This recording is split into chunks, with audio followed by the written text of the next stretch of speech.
Shalom. Le saluda el israelita. Les presentamos la parasá 37, Shelach Leja. Números 13, 1, 15, 41. Por el Dr. Ketriel Blad. Aliyás de la Torah. Bamidbar 13, 1, 20, 13, 21, 14, 7, 14, 8, 25, 14, 26, 15, 7, 15, 8, 16, 15, 17, 26, 15, 27, 41, Maftir 15, 38, 41. Haftarah. Y a Josué 2, 1, 24. Los escritos de emisarios. Juan 7, 1, 8, 47. Shelach Leja. Significa. Envía tú. Primera Aliyá, Bamidbar 13, 1, 20. 13, 2. Tú mismo envía hombres a fin de que reconozcan la tierra de Canaán, que voy a dar a los hijos de Israel. Enviarás un hombre de cada una de las tribus de sus padres, cada uno de ellos jefe entre ellos. Las primeras palabras hebreas de esta oración Shelach Leja significan literalmente envía para ti o envía por ti. La idea de enviar espías no venía de Yahuwah o de Mosé, sino del pueblo, como está escrito en Deuteronomio 1, 22, 23. Entonces todos vosotros os acercasteis a mí, y dijisteis: enviemos hombres delante de nosotros, que nos exploren la tierra, y nos traigan noticia del camino por el cual hemos de subir y de las ciudades a las cuales entraremos. Y me agradó el plan, y tomé a 12 hombres de entre vosotros, un hombre por cada tribu. A Mosé le agradó el plan y Yahuwah se lo concedió.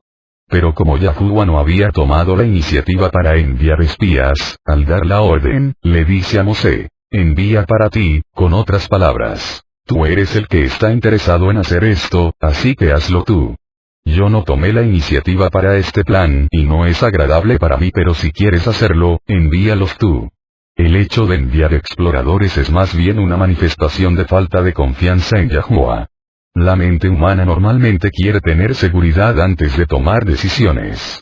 La seguridad que se obtiene de las circunstancias naturales es engañosa, pero la seguridad que viene de las promesas de Yahuwah es firme y no falla. Aunque el plan había agradado a Mosé, él muestra su gran madurez al no enviar estos espías sin consultar a Yahuwah. Yahuwah acepta la propuesta y da una orden, como está escrito en el verso 3. Al mandato, literalmente boca, de Yahuwah. 13, 4. Y estos eran sus nombres. De la tribu de Reubén, Shamua, hijo de Zahur. En esta lista otra vez Reubén está mencionado como el primogénito. 13, 6. De la tribu de Yahuda, Caleb, hijo de Jefné. Caleb fue hijo de Hezrón, hijo de Pérez, hijo de Yahuda. Compárese 1 Crónicas 2, 3, 5, 18. Caleb representaba la tribu de Yahuda. Pero ¿por qué fue llamado Ceneseo, Epkenisi, en Números 32, 12 y Josué 14, 6, 14, como está escrito? Caleb, hijo de Jefné Ceneseo. En Bereshit 36, 11, se habla de un tal Cenaz, que era hijo de Elifaz, hijo de Saf, pero la pregunta es si Caleb tenía algo que ver con él.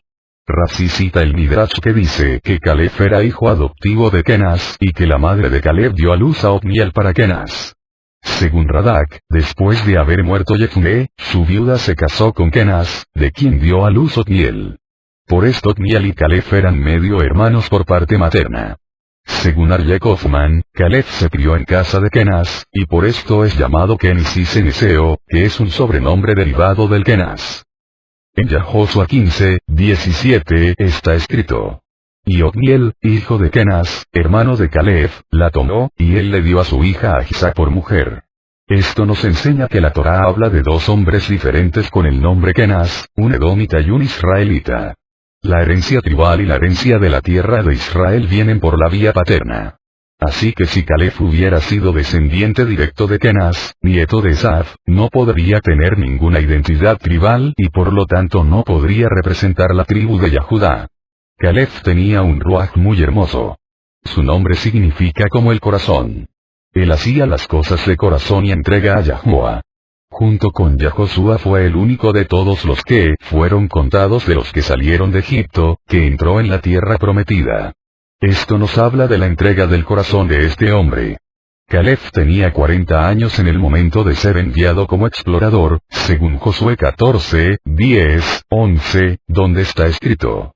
Y ahora, he aquí, Yahuwah me ha permitido vivir, tal como prometió, estos 45 años, desde el día en que Yahuwah habló estas palabras a Mosé, cuando Israel caminaba en el desierto. Y he aquí, ahora tengo 85 años. Todavía estoy tan fuerte como el día en que Yahuwah me envió. Como era entonces mi fuerza, así es ahora mi fuerza para la guerra, y para salir y para entrar. Caleb es un ejemplo de un hombre que sirvió a Yahuwah de corazón y habló desde un corazón entregado aunque todos los demás fueron infieles. Seamos como él. 13:8 De la tribu de Efraín, Jochea, hijo de Nun. La tribu de Efraín tenía a José como su explorador. Su nombre fue cambiado por el de Josuá. Josea significa Yahuwah ha salvado y Yahuwah libertador. Yahoshua significa Yahuwah salvó. Mosé añadió la letra Yud al nombre Jochea, y así su nombre empieza con las 3 primeras letras del nombre de Yahuwah, Yud, Ei, y Waf. Este nuevo nombre le fue revelado a Mosé desde cielo en relación al Mashiach que iba a venir más adelante. En el texto masorético está escrito Yahushua Yud, Hei, Waf, Shin, Ain, que fue traducido al castellano como Josué. Sin embargo, es probable que la pronunciación Yahoshua no es la original que Mosé dio a este hombre, porque los escribas, para camuflar la correcta pronunciación del nombre sagrado, cambiaron ciertas vocales en los nombres que contienen el nombre de Yahuwah. Por lo tanto, es posible que Mosé nunca le llamó Yahoshua, sino Yahushua.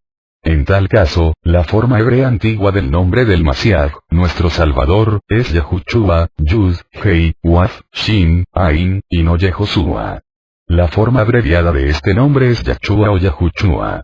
Esa forma aparece tanto en los textos hebreos antiguos como en los escritos arameos del Tanaj. Los masoretas cambiaron las vocales de los nombres en los cuales aparece el nombre sagrado al inicio. Los masoretas fueron los copistas que pusieron las vocales debajo del texto hebreo original, que no lleva vocales. Esto lo hicieron con el fin de camuflar su verdadera pronunciación. De esa manera Yahusafat fue cambiado en Jehosafat, Yahushua fue cambiado en Yehisua, etc. Sin embargo, los masoretas no cambiaron las vocales de los nombres, que terminan con el nombre sagrado. De esa manera nombres como Eliyahu, a Elías, Yesayahu a Isaías, Yirmeyahu a Jeremías, siguen finalizando con la pronunciación antigua de las 3 primeras letras del nombre sagrado. Yahweh es el principio del nombre sagrado, Yud, Hei, Waf. Solo falta la última letra del nombre, la Hei. Consecuentemente, la pronunciación antigua hebrea correcta del hombre que introdujo a nuestro pueblo en la tierra prometida, sería Yahushua. Ese fue el nombre que Mosé puso sobre el hijo de Nun como un anuncio profético acerca del nombre que iba a tener el Mashiach en el futuro. En el tiempo del rey David encontramos en el texto hebreo 2 maneras de escribir el nombre Yahunatán a Jonatán, una forma más larga y otra abreviada. En 1 Samuel 13, 2 y 3 aparece su nombre en el texto hebreo como Jonatán, Yud, Waf, Nun, Taf, Nun. Y en 1 Samuel 14, 6 y 8 aparece la forma larga Yahunatán, Yud, Hei, Waf, Nun, Taf, Nun. Esto nos enseña que el mismo nombre puede aparecer con 2 formas diferentes en el mismo contexto, incluso en el mismo verso, como se ve en 1 Samuel 19, 1. Saúl dijo a su hijo Yahunatán y a todos sus siervos que dieran muerte a David. Pero Yahunatán, hijo de Saúl, apreciaba grandemente a David. Hay 2 textos antiguos que indican que Yahshua, que es la forma abreviada de Yahushua, fue utilizada por los hebreos antes de la influencia del idioma arameo por la deportación babilónica. De las 28 veces donde aparece el nombre Yahushua en el Tanaj, solo 2 datan desde el tiempo antes de la deportación. El primer texto está en 1 Crónicas 24, 11, donde está escrito: la novena a Yahushua, la 10ª a Shehaniyahu. Este texto habla de la división de los levitas para el servicio sagrado en tiempos del rey David, medio milenio antes de la deportación a Babilonia.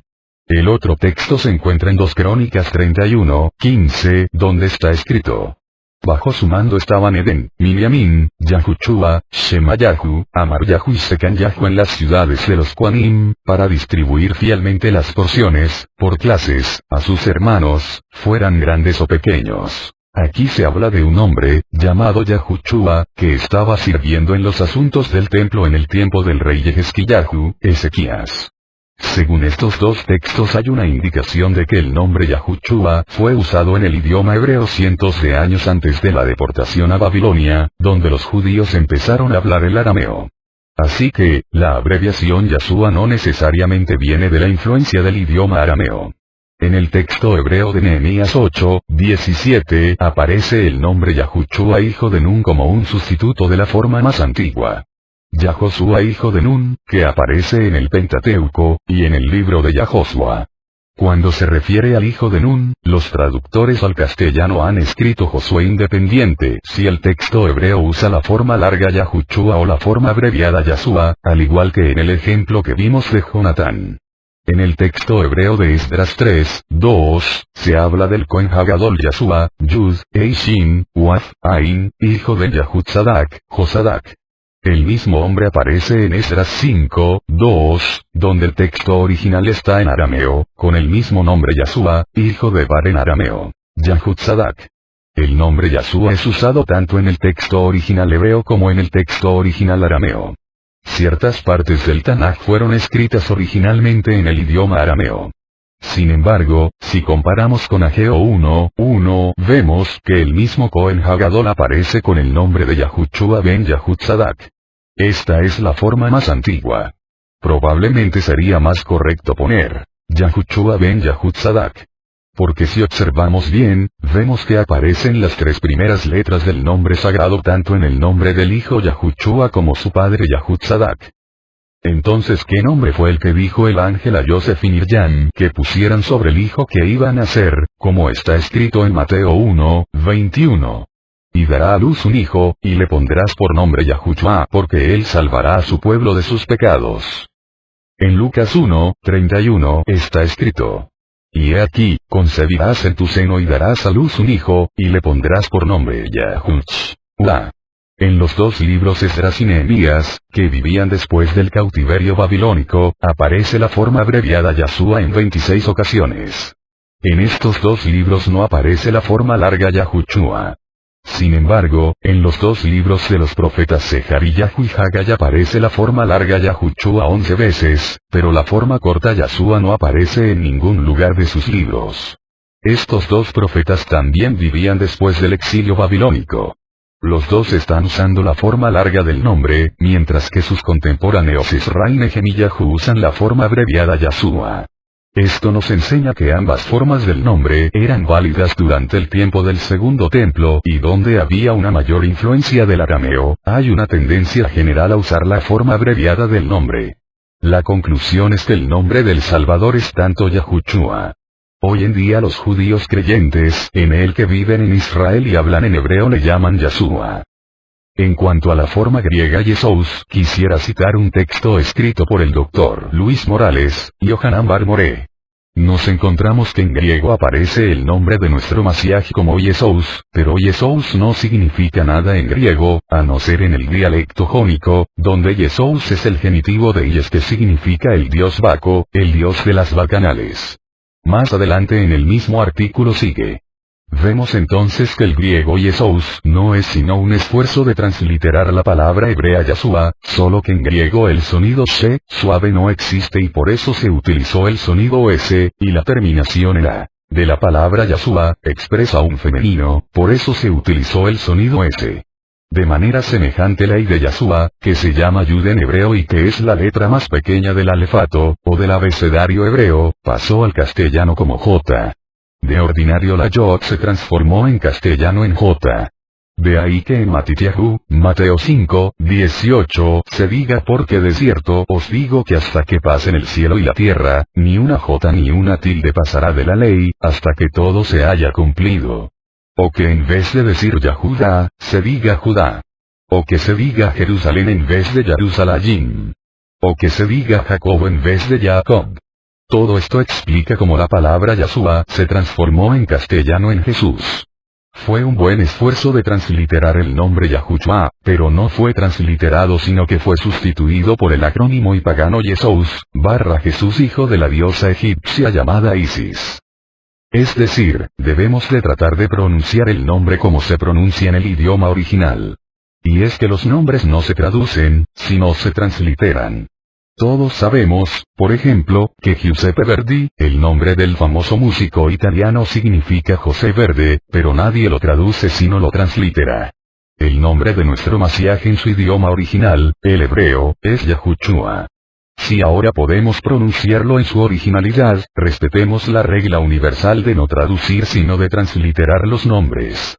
La Septuaginta, la traducción griega del original hebreo, que fue hecho casi 200 años antes del nacimiento de Yahushua, usan la forma griega Yesous como una traducción, del nombre hebreo Yahoshua, a Josué, por ejemplo en Números 13, 17. En conclusión podemos decir que el nombre hebreo Yahushua, que luego fue transformado por los masoretas en Yahoshua, es la forma antigua del nombre Yahshua. El nombre Yahshua no es de origen arameo, porque aparece antes de la deportación a Babilonia como un nombre hebreo y también después de la deportación a Babilonia como un sustituto abreviado del nombre Yahushua tanto en los textos originales hebreos como los textos originales arameos. Por lo tanto, podemos decir que las dos formas son dos maneras de hablar del mismo nombre. Esto nos da la conclusión de que es correcto decir Yahshua y es correcto decir Yahushua. Sin embargo, si consideramos la manipulación de las vocales, hecha por los masoretas en el texto original hebreo, podemos decir que Yahoshua no es una pronunciación totalmente correcta.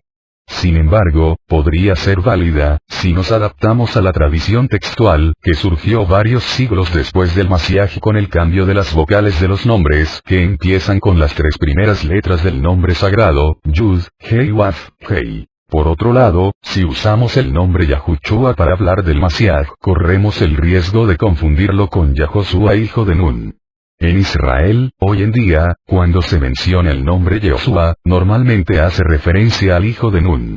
El nombre Yesous, que aparece en el texto griego de los escritos apostólicos, no es otra cosa que un intento de transliterar el título hebreo Yahshua. 13:16. A Josea, hijo de Nun, Mosé lo llamó Yahoshua, Mosé tuvo la revelación del Mashiach Yahushua, como está escrito en Juan 5:46. Porque si creyerais a Mosé, me creeríais a mí, porque de mí escribió él. Yahushua reveló a Mosé el nombre del Mashiach que iba a venir, en su forma antigua y amplia. De esa manera este explorador Yahoshua hijo de Nun constituye una figura profética del Mashiach. Su nombre es el mismo que el del Mashiach. Fue un siervo fiel a Mosé en todo momento, al igual que el Mashiach. Tomó el lugar de Mosé, el Mashiach iba a ser como Mosé.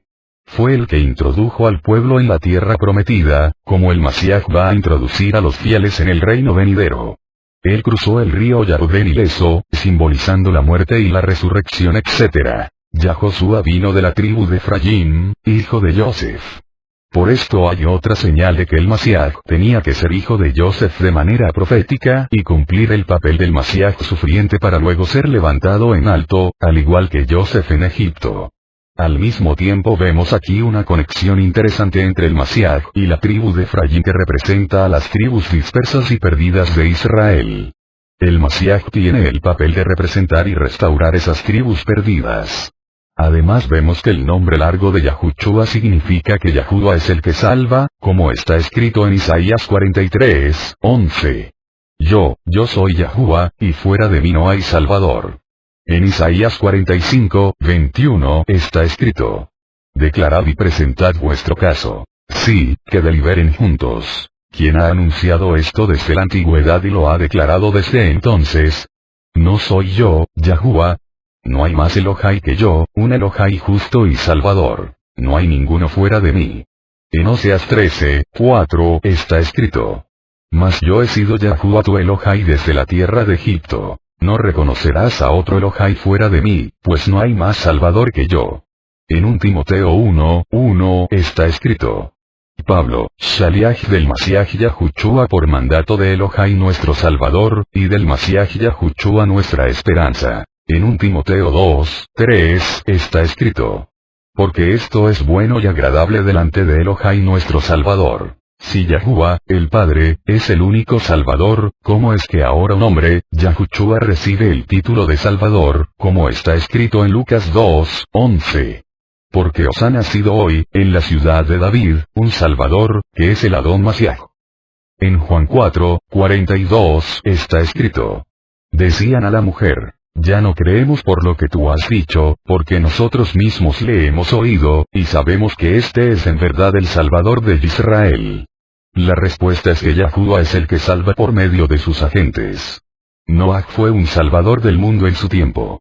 Mosé fue un salvador en su tiempo. La reina Esther fue una salvadora en su tiempo, compárese Obadiah 21. Pero ninguno de ellos podía liberar al hombre del pecado y de la muerte. Por lo tanto Yahushua HaMashiach es el Salvador de Israel y del mundo por excelencia, enviado por el Padre precisamente con el fin de salvarnos de nuestros pecados y todas sus consecuencias desastrosas. En Hechos 5:31 está escrito. A este Elohai exaltó a su diestra como príncipe y salvador, para dar arrepentimiento a Israel, y perdón de pecados. En Hechos 13:23 está escrito. De la descendencia de este, conforme a la promesa, Elohai ha dado a Israel un Salvador, Yahushua. En 1 Juan 4:14 está escrito. Y nosotros hemos visto y damos testimonio de que el Padre envió al Hijo para ser el Salvador del mundo. Yahushua entró en la tierra 2 veces durante su vida. La primera vez solamente fue una visita de 40 días para explorar la tierra. La segunda vez fue con la fuerza, para conquistarla y sujetarla al reino de los cielos. De la misma manera, cuando estuvo el Mashiach en la tierra de Israel la primera vez, su visita duraba solo unos años y no usó la fuerza bélica para implantar el reino. Pero cuando vuelva por segunda vez, vendrá como líder de todos los ejércitos celestiales para establecer definitivamente el reino de Yahuwah en la tierra de Israel y el mundo entero. Segunda Aliyah, Bamidbar 13:21, 14:7. 13:25. Y volvieron de reconocer la tierra al cabo de 40 días, según el Midrash, 6 la noche en que volvieron fue el 9º día del 5º mes, llamado Av, el mismo día cuando, según la tradición, los hijos de Israel habían empezado el culto al becerro de oro. Esa noche Yahuwah juró que los hijos de Israel iban a ser dispersados entre las naciones, como está escrito en el Salmo 106, 24, 27. Aborrecieron la tierra deseable, no creyeron en su palabra, sino que murmuraron en sus tiendas, y no escucharon la voz de Yahuwah. Por tanto, les juró abatirlos en el desierto, y esparcir su simiente entre las naciones, y dispersarlos por las tierras. Por esta razón este día fue transformado en un día de calamidad para la historia de Israel. En ese día fueron destruidos los 2 templos. En ese día fue derrotada la última revuelta de los Yahudim contra Roma en el año 135. En ese día fueron expulsados los judíos de España en el año 1492.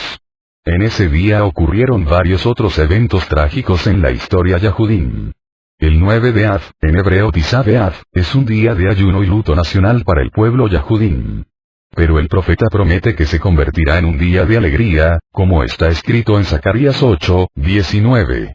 Así dice Yahuwah de los ejércitos. El ayuno del 4º mes, el ayuno del 5º, el ayuno del 7º y el ayuno del 10º se convertirán para la casa de Yahudá en gozo, alegría y fiestas alegres.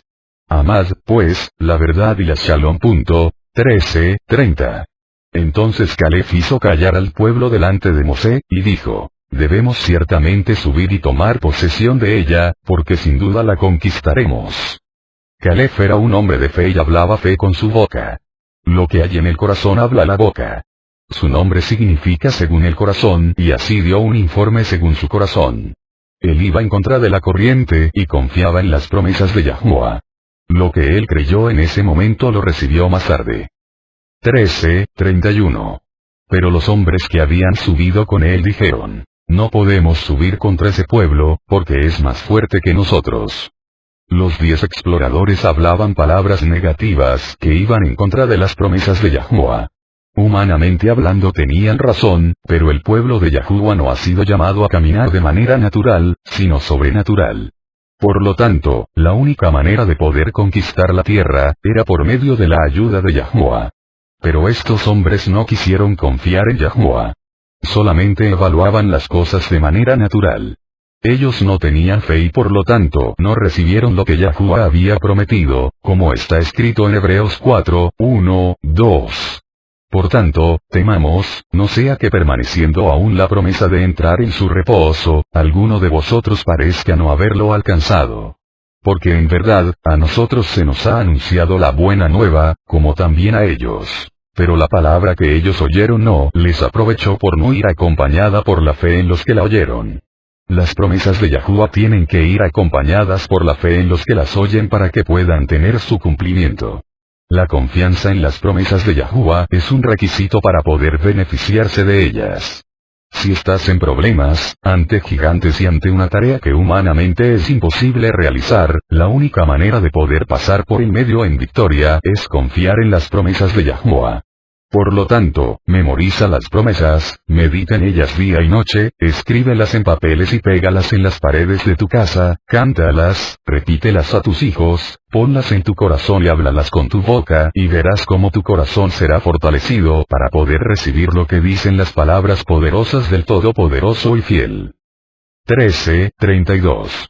Y dieron un mal informe a los hijos de Israel de la tierra que habían reconocido, diciendo: la tierra por la que hemos ido para reconocerla es una tierra que devora a sus habitantes, y toda la gente que vimos en ella son hombres de gran estatura. Hablaron mal de la tierra, del regalo que Yahuwah les estaba dando.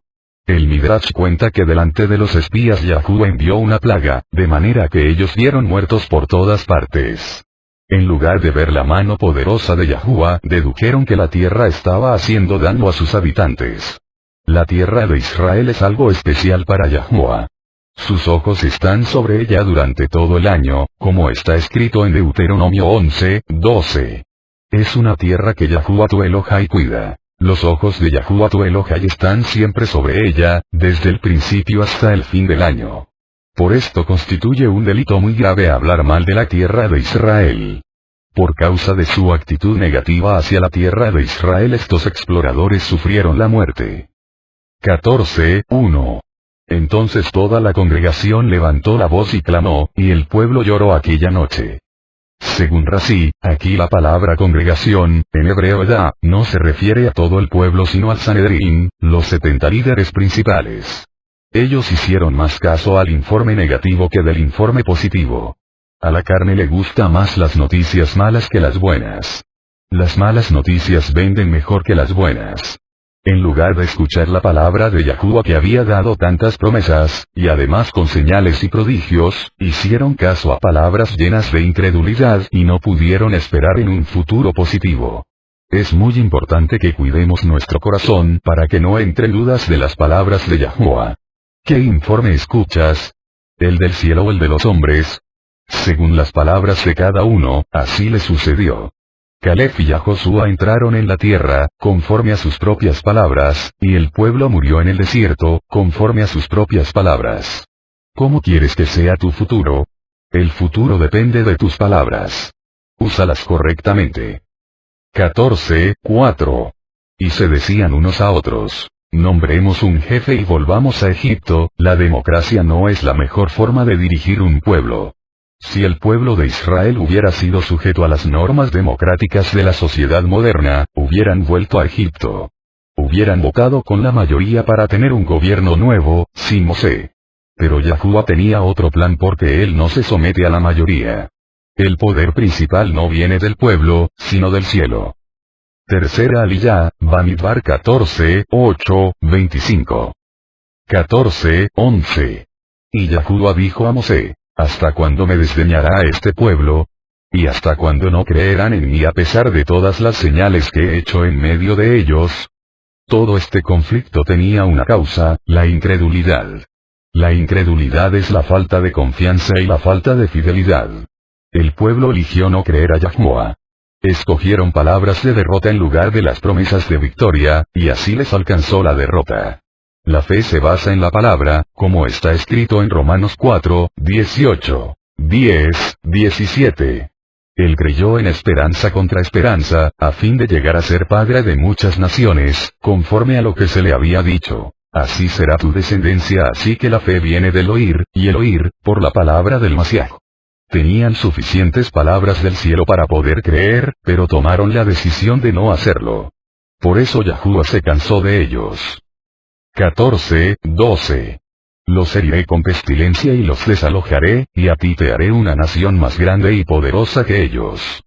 Mosé tuvo la oportunidad de ser el padre de una gran nación. Sin embargo rechazó esa oportunidad por amor al pueblo. De la misma manera Yahushua no vino para rechazar a Israel y buscarse un nuevo Israel, sino para restaurar las 12 tribus de Israel y además injertar a los gentiles en el pueblo Kadosh. Él no creó una nueva entidad, aparte de Israel, llamada Iglesia, sino inició una obra de restauración y ampliación del antiguo pueblo de Israel. 14:13. Pero Mosé respondió a Yahuwah: entonces lo oirán los egipcios, pues tú sacaste a este pueblo de en medio de ellos con tu poder. ¿Qué argumentos usaba Mosé en la intercesión? 1. Los egipcios oirán que tú no pudiste cumplir tu promesa. Está en juego el honor de Yahuwah, si su palabra es cumplida o no. El testimonio ante las naciones es muy importante. 2. Las naciones de la tierra de Canaán dirán: Yahuwah no pudo. El honor de Yahuwah está en juego, y por eso Mosé está más interesado en Yahuwah que de la supervivencia del pueblo. El pueblo merece morir. Pasaron las 10 pruebas y fallaron todas. Por eso el argumento que usa Mosé no es que el pueblo sea salvo, sino de que el honor de Yahuwah sea salvo. 3. Basándose en la revelación de los 13 atributos de misericordia, Mosé reclama que Yahuwah actúe según quien es, misericordioso, que perdona, muestra quién eres, conforme a lo que dijiste. Vemos, por lo tanto, que también en este caso el nombre de Yahuwah es el motivo de la intercesión de Mosé. El deseo de Mosé es que Yahuwah sea conocido en el mundo, y por eso se interpone a la propuesta del exterminio del pueblo y un plan nuevo, aunque él mismo fuera el protagonista. ¿Qué corazón tenía Mosé? Tuvo la oportunidad de ser el padre de un nuevo Israel, pero no buscó su propia fama, ni que su propio nombre fuera engrandecido. Tenía más interés por el nombre de Yahuwah que por su propio nombre. ¿Qué ejemplo para nosotros? Ahora bien, la promesa de que los descendientes de Mosé fueran multiplicados se cumplió, según está escrito en 1 Crónicas 23:17. Los hijos de Rehabiah fueron muchos. 14:20.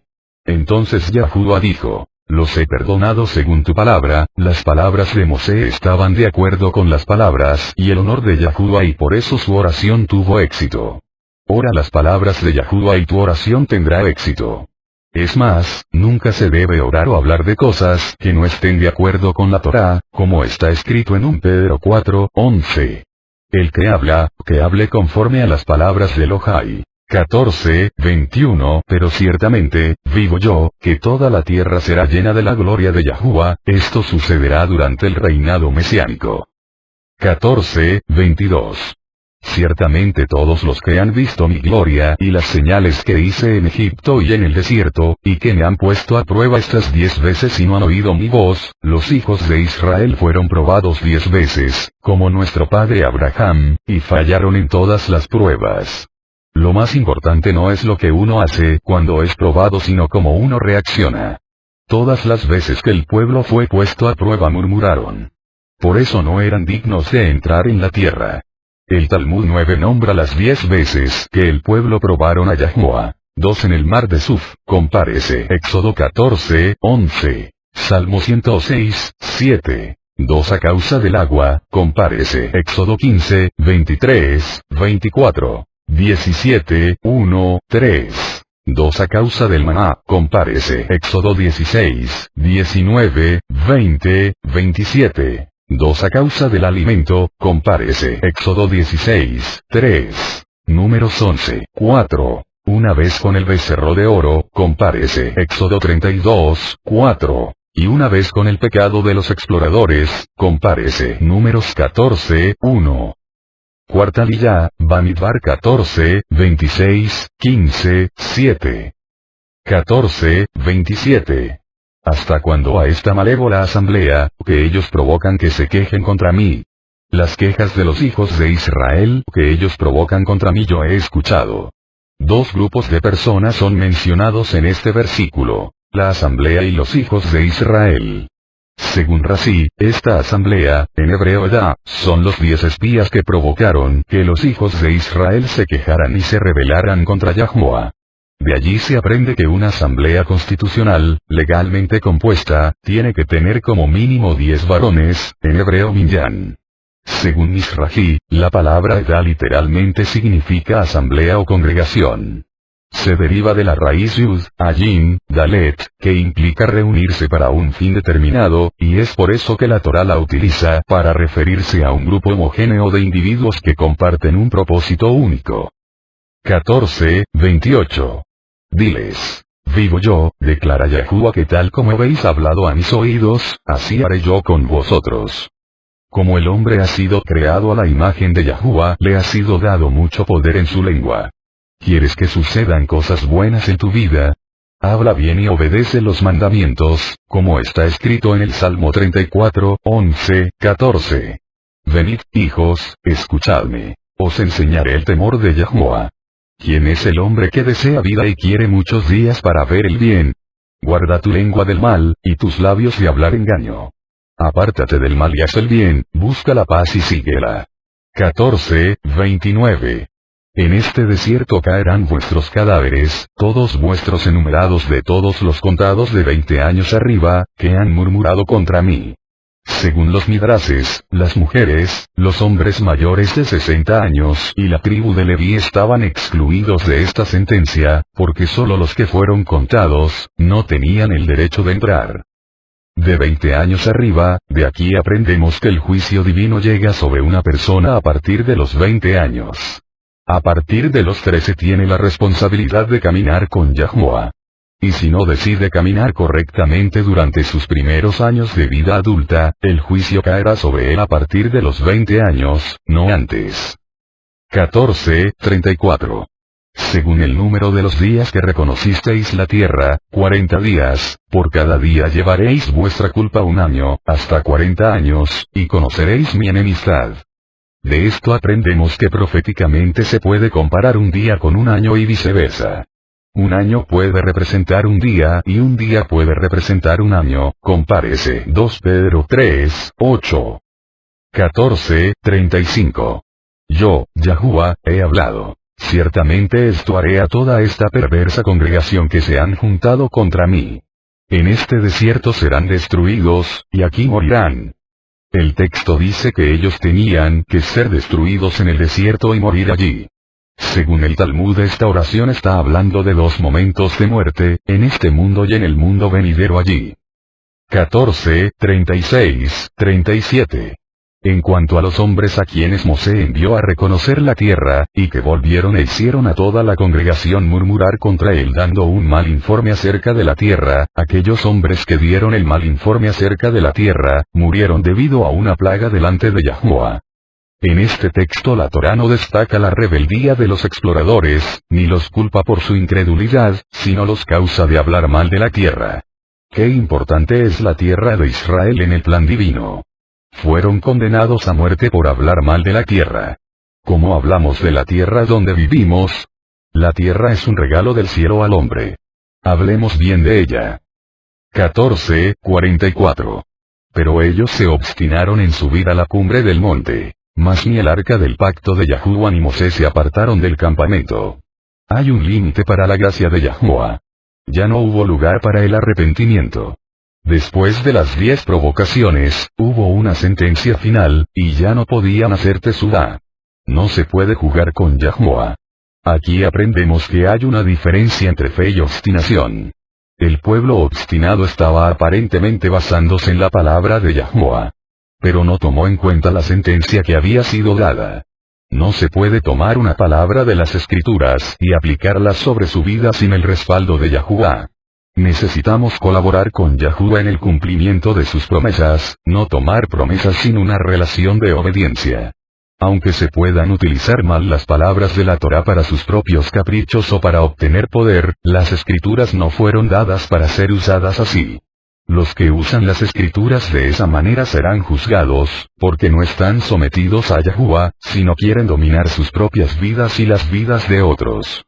Las promesas son dadas para los que andan con Yahuwah en obediencia y en una relación íntima. En Mateo 4, 6, 7 está escrito. Y le dice, si eres hijo de Elohai, lánzate abajo, pues escrito está, a sus ángeles te encomendará, y en las manos te llevarán, no sea que tu pie tropiece en piedra. Yahushua le dijo, también está escrito, no tentarás a Yahuwah tu Elohai. A Satán, que es un personaje real, no solo una fuerza del mal, intentó engañar al maestro para que usara un texto de la escritura para llevar a cabo una obra maravillosa sin el permiso del cielo, sin la obediencia al Ruach, sin caminar con la Shejinah. En el desierto cayeron nuestros padres ante la misma tentación, pero Yahushua Hamashiach hizo tikún, rectificación de ese pecado. Aprendamos de su ejemplo. 15:2.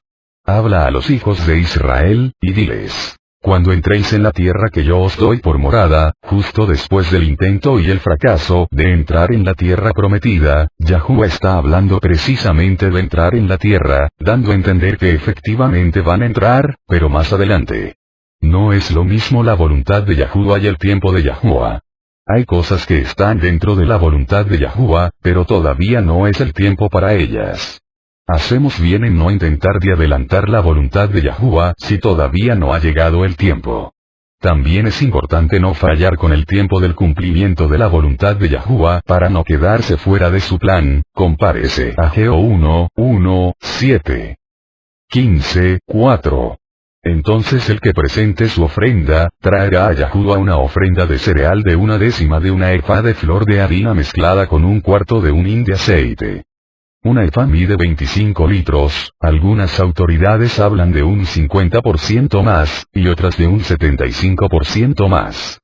Un hin mide 3,7 litros, muy parecido a un galón. Quinta aliyá, Bamidbar 15:8-16.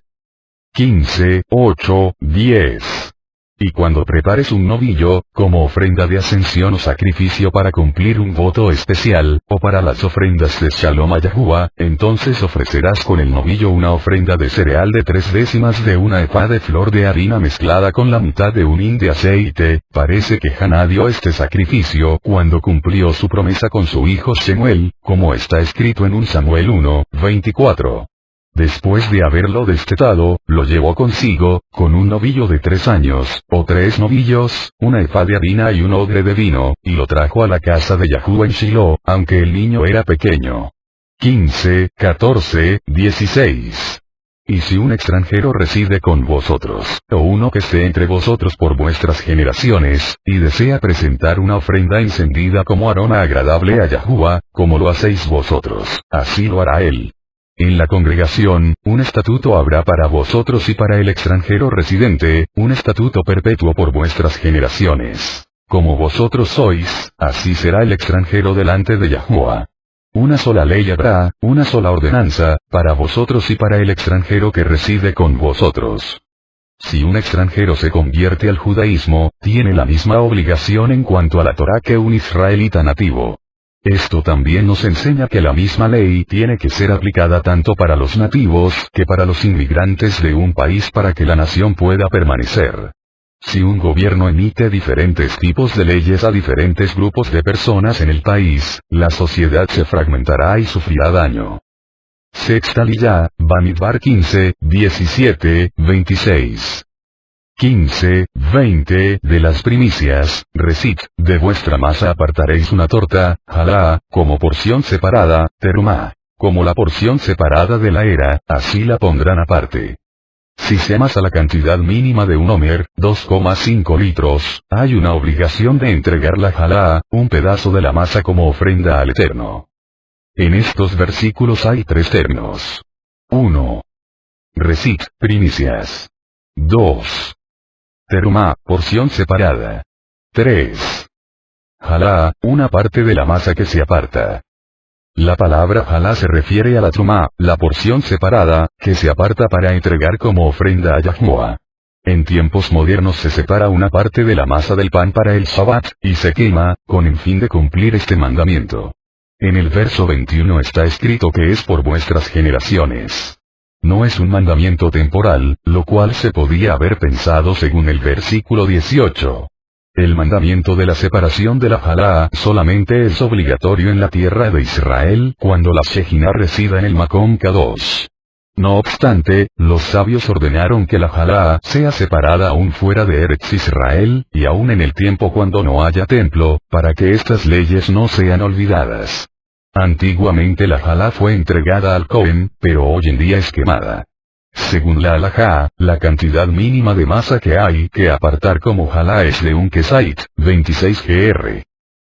Si uno olvida sacar la halá de la masa cruda, debe ser tomada del pan. 15:22. Pero cuando erréis y no observéis todos estos mandamientos que Yahuwah ha hablado a Mosé según Rasí, este error se refiere a idolatría, que equivale al quebrantamiento de todos los mandamientos. Séptima Aliyá, Bamidbar 15:27-41. 15:30-31. Pero aquel que obre con desafío, ya sea nativo o extranjero, ese blasfema contra Yahuwah, y esa persona será cortada de entre su pueblo. Porque ha menospreciado la palabra de Yahuwah, y ha quebrantado su mandamiento, esa persona será enteramente cortada. Su culpa caerá sobre ella. Según Rasí, cuando un pecado de idolatría es cometido, no por error, sino con premeditación, entonces hay pena de muerte, en el caso de no haber arrepentimiento. Mientras no haya arrepentimiento, el pecado permanece en él. 15:32. Cuando los hijos de Israel estaban en el desierto, encontraron a un hombre que apilaba leña en Shabbat. La Torá no dice que el hombre tuvo arrepentimiento. Según Rasí, los que lo hallaron le advirtieron de que eso estaba prohibido en Shabbat bajo pena de muerte, pero él no hizo caso. Según la ley judía, una persona no puede ser sentenciada a muerte si no hay 2 o 3 testigos que le hayan advertido antes de cometer el crimen. Como el hombre no había hecho caso a la advertencia, Yahuwah dictó la sentencia de lapidación. Mosé consultó con Yahuwah solo para saber qué tipo de pena de muerte le tenía que dar, puesto que ya se había dado el mandamiento del Shabbat con la pena capital en el caso de que se quebrantara, compárese Éxodo 31, 14, 15. En la Torá hay 4 formas de ejecutar una persona, y Mosé no sabía cuál de ellas aplicar en este caso, y por eso consultó. De esto aprendemos que Mosé no recibió toda la halajá en Sinai. También se puede pensar que Mosé no estaba seguro si el hecho de apilar leña debe ser considerada una melachá y por eso debería consultar a Yahuwah. Este texto nos enseña cuán importante es el Shabbat para nuestro Padre Celestial. 15:37-41. Y habló Yahuwah a Mosé, diciendo, habla a los hijos de Israel y diles que se hagan flecos en los bordes de sus vestidos, por sus generaciones, y que pongan en el fleco de cada borde un cordón azul. Y os servirá el fleco, para que cuando lo veáis os acordéis de todos los mandamientos de Yahuwah, a fin de que los cumpláis y no sigáis vuestro corazón y vuestros ojos, tras los cuales os habéis prostituido, para que os acordéis de cumplir todos mis mandamientos, y seáis santos a vuestro Elohai. Yo soy Yahuwah vuestro Elohai que os saqué de la tierra de Egipto para ser vuestro Elohai. Yo soy Yahuwah vuestro Elohai. El propósito principal para llevar un fleco, en hebreo tzitzit, en cada una de las 4 esquinas del manto con el cual nos cubrimos, es que se vea y nos acordemos de nuestro compromiso con todos los mandamientos de la Torá. Por lo tanto, el que lleva tzitzit sin ser fiel a los mandamientos trae juicio sobre sí. Las tzitzits tienen que ser visibles para cumplir su propósito. Si son metidas debajo de la ropa no cumplen con su propósito. No obstante, está permitido usarlas debajo de la ropa en el caso de haber peligro de muerte al llevarlas visiblemente. Como este mandamiento solo puede ser cumplido durante el día, porque de noche no se puede ver la tzitzit, solo es aplicable sobre los varones. Todo mandamiento positivo que está limitado por el tiempo no aplica sobre la mujer. Además las tzitzit sirven para ayudar al varón a no seguir detrás de sus ojos en prostitución. El deseo sexual es activado por la vista solo en el hombre, no en la mujer. Por lo tanto la mujer no necesita este tipo de ayuda para no pecar con sus ojos. La costumbre actual entre la gran mayoría de Yahudim observantes de la Torá es que solo el varón usa tzitzit en su ropa. Por esta razón una prenda con tzitzit es considerada como una ropa de varón y por lo tanto le es prohibido a la mujer usar tzitzit, para no quebrantar el mandamiento de no llevar ropa de hombre, como está escrito en Deuteronomio 22:5. La mujer no vestirá ropa de hombre, ni el hombre se pondrá ropa de mujer. Porque cualquiera que hace esto es abominación a Yahuwah tu Elohai. Los flecos son hechos de una manera especial. Hay varias tradiciones y prácticas que se han desarrollado durante la historia. Las más comunes hoy en día tienen 5 nudos y 8 hilos. El hilo azul da una cantidad de vueltas entre los nudos para así producir un código numérico. Según la tradición Askenazí, que es la más extendida hoy en día, hay 7, 8, 11 y 13 vueltas entre los 5 nudos. Estos números corresponden al valor de las letras hebreas que forman las palabras Yahuwah Ejad, compárese Deuteronomio 6:4. La tradición sefardí usa 10, 5, 6 y 5 vueltas entre los nudos, formando así el número de cada letra del nombre sagrado. Como las letras de la palabra tzitzit, escrita con escritura completa, suman 600, y el fleco está hecho por 8 hebras y 5 nudos, podemos sumar estos números y llegar a 613, en recuerdo de los 613 mandamientos de la Torá. Los 5 nudos hablan de los 5 libros de Mosé y los 5 sentidos del hombre que están involucrados en la obediencia a los mandamientos. Las 8 hebras hablan de lo sobrenatural que se introduce en lo natural, mediante la entrega de la Torá de Mosé y del Masiaj que también vino del cielo, como está escrito en Juan 3:13. Nadie ha subido al cielo, sino el que bajó del cielo, es decir, el Hijo del Hombre que está en el cielo. Una prenda rectangular con 4 tzitzits en las puntas es llamada talit. Antiguamente, todos los israelitas se cubrían con mantos que tenían 4 esquinas, pero con el tiempo las vestimentas han ido cambiando y normalmente ya no tienen 4 esquinas. Por lo tanto, con ropas modernas que no tienen 4 esquinas no se puede cumplir este mandamiento, como está escrito en Deuteronomio 22:12. Te harás borlas en las 4 puntas del manto con que te cubras. Por este motivo, los rabinos inventaron el talit que, en primer lugar, sirve para el tiempo de la oración de la mañana. También existe un talit más pequeño con un agujero en medio para meter la cabeza, llamado talit katán, un pequeño talit. Cuando los Yahudim sefardíes fueron perseguidos en España durante la Edad Media, inventaron un talit que se podía llevar debajo de la ropa con el propósito de poder cumplir, por lo menos, una parte del mandamiento sin tener que sufrir la muerte. Por lo tanto, hay Yahudim que llevan tzitzits de forma invisible, debajo de su ropa. Otros usan el talit katán debajo de la ropa, sacando los tzitzits para fuera para que se cumpla el mandamiento. Como el texto dice que el manto en el cual hay que poner borlas, sirve para cubrirse, no es bueno poner el talit katán directamente sobre el cuerpo, para que no sea una ropa interior. Es conveniente vestirse con una camiseta y luego poner los tzitzit por encima, y luego una camisa encima de los tzitzit. El talit katán también es llamado tzitzit. Como la Torá dice que el talit debe cubrirnos, no se considera correcto usar talits que tienen una tela que tiene más agujeros que tela, como una malla. Rashi enseña que los 4 flecos que están en las 4 direcciones nos recuerdan que tenemos la obligación de cumplir los mandamientos donde quiera que nos volvemos. Las tzitzits representan 2 testigos enfrente de una persona y 2 testigos detrás de ella, para advertirle contra el pecado. La Torá nos enseña que el recuerdo de todos los mandamientos protege nuestros corazones y nuestros ojos del pecado. También nos enseña que si cumplimos los mandamientos somos apartados.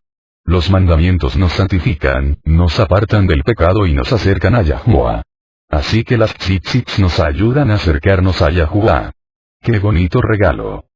En Zacarías 8:23 está escrito: Así dice Yahuwah Tsebaot. En aquellos días 10 hombres de todas las lenguas de las naciones asirán la esquina del vestido de un Yahudi, diciendo: Iremos con vosotros, porque hemos oído que Elohai está con vosotros. En la esquina del vestido de un Yahudi está los tzitzit.